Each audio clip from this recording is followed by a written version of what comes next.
Good morning students, myself Seema Virmani, I am your English teacher. Today I will teach you English Reader Lesson 2, The Wise Pigeon. Let's go start reading.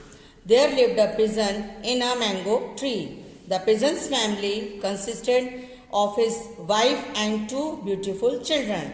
The wings of the children had not yet grown, hence they were not able to fly.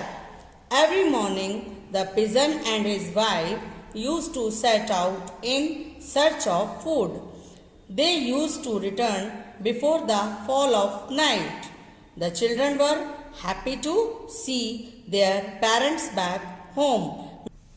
Means pigeon की एक family, pigeon था जो कि mango tree पर रहता था और उसमें उसकी फैमिली, उसके साथ उसकी पत्नी और दो बच्चे, सुंदर सुंदर बच्चे रहते थे। और वो बच्चे इतने छोटे थे, उनके पंख इतने अभी बड़े नहीं हुए थे कि वो उड़ सकें, वो उड़ नहीं सकते थे। रोज सुबह पिजन और उसकी पत्नी खाने की खोज करने के लिए जाते थे और शाम ढलने से पहले वापस आ जाते थे और उनके बच्चे उनको घर वापस आता देख बहुत खुश होते थे। On the same mango tree, there also lived a monkey named Kalu. He considered himself to be very powerful and so often took up fight with the birds on petty issues. All the birds on the tree were afraid of monkey. They were in fact sick of him, but none of them could dare to object. One day Kalu proudly said to the birds, I am the most powerful amongst you. Thus you have to pay me regards every time you pass my way. The pigeon, who did not like the monkey haughtiness, said, Brother Kalu, it is not wise to boast. You will get respect if you behave politely. The monkey became furious at the suggestion made by the pigeon. The next evening, the pigeon returned home and found his nest totally destroyed. He was shocked to see his children laying unconscious. उसी mango tree पर एक monkey भी रहता था जिसका नाम कालू था। वो हमेशा सबको यही कहता रहता था कि मैं बहुत शक्तिशाली हूँ और उनसे इन छोटी छोटी बातों पर उनसे लड़ता था। सभी बर्ड्स जो ट्री पर रहती थी वो मंकी से बहुत डरते थे और उस डर के कारण उसको कुछ कह नहीं पाते थे। और कालू ने एक दिन बहुत घमंड से सभी चिड़ियों को कहा, उनको इंस्ट्रक्शंस दिया कि मैं बहुत पावरफुल हूँ तुम सबसे, इसलिए जब भी मेरे सामने से गुजरो मुझे सलाम करो। जो पिजन था वो मंकी की इस बात से एग्री नहीं था। उसने समझाते हुए कहा कि भाई कालू, अगर तुम चाहते हो कि तुम्हारी सब रिस्पेक्ट करें और तो तुम्हारा बिहेवियर पोलाइट होना चाहिए। तुम हम सबसे अगर प्यार से बोलोगे तो सब रिस्पेक्ट देंगे। मंकी को इस बात को सहन नहीं हुई कि हमको कोई सजेशन दे रहा है, हमको वो उसकी सलाह को मानना उचित नहीं समझता था। अगली शाम को जब पिजन ने देखा कि उसकी जो पूरा नेस्ट है वो टोटली टूटा पड़ा है, बिल्कुल डिस्ट्रॉय हुआ पड़ा है, वो बहुत देख करके शॉक्ड हो गया क्योंकि उसके बच्चे बेहोश पड़े हैं। Immediately the pigeon learned who had done all that.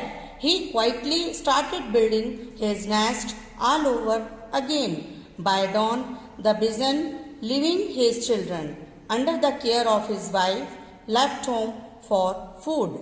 By the evening, the pigeon returned home.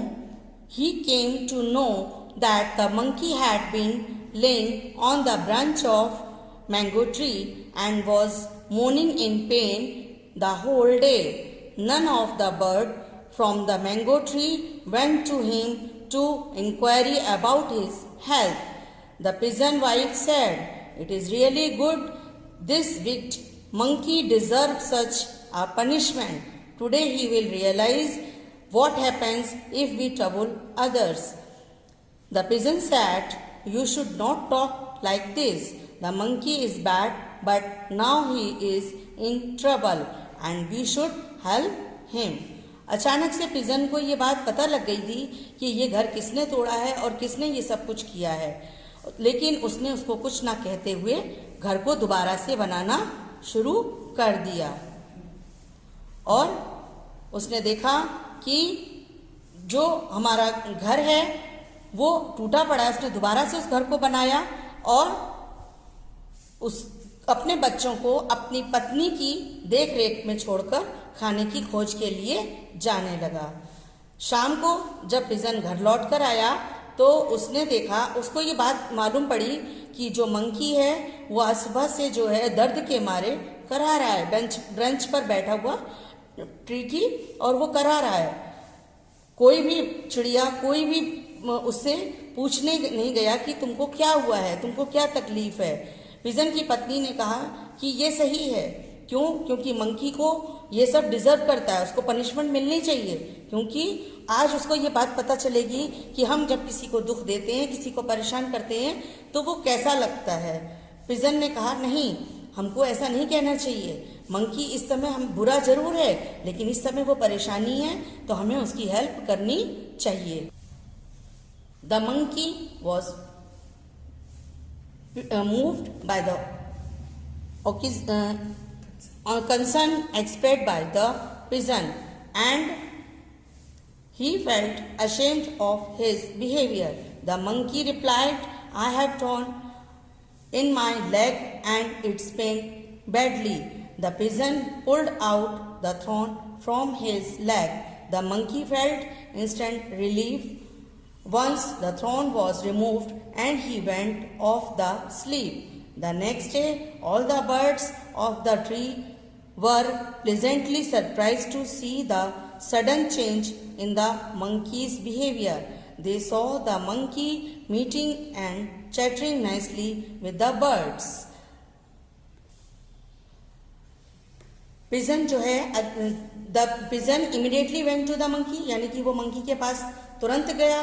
He asked him that why are you mourning brother, कि तुम इतने दर्द से क्यों करा रहे हो। तब मंकी ने बताया, पलटकर पहले पिजन को देखा और शर्म महसूस करते हुए कहा कि मुझे पैर में कांटा चुभ गया है, मुझे इसलिए बहुत दर्द हो रहा है।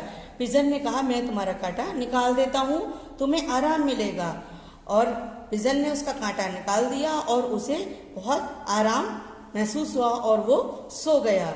अगली दिन सब पक्षियों ने मंकी के बिहेवियर को बिल्कुल चेंज पाया। वो सबके साथ मिलजुल कर हंस खेल कर रह रहा था। चिड़िया ये देखकर खुश थी। इस स्टोरी का मॉरल ये है कि हमें कभी किसी के साथ झगड़ना नहीं चाहिए, हमें सब एक साथ मिलकर रहना चाहिए।